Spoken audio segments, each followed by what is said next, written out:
The Indian government has been pushing its Unified Payments Interface or UPI globally for faster digital payments. Now UPI will be available in the Middle East country United Arab Emirates as well.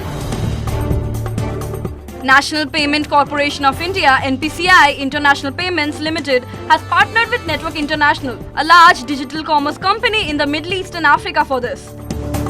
Now Indian travelers or NRIs in UAE will make UPI payments through QR code through point-of-sale machines.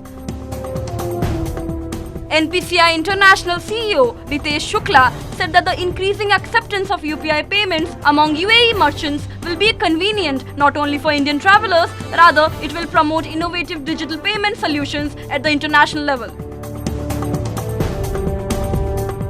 The Government of India, the Reserve Bank of India and the NPCI International are working together to promote UPI on the global platform.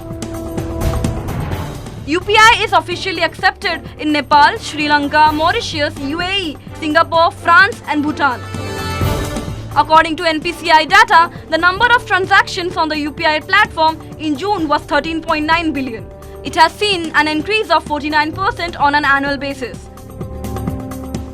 During this period, the average number of transactions through UPI was 463 million per day and the average transaction value was Rs 66,903 crore per day. The reason for the increase in UPI transactions is the linking of RuPay credit card with UPI and the launch of UPI in foreign countries as well.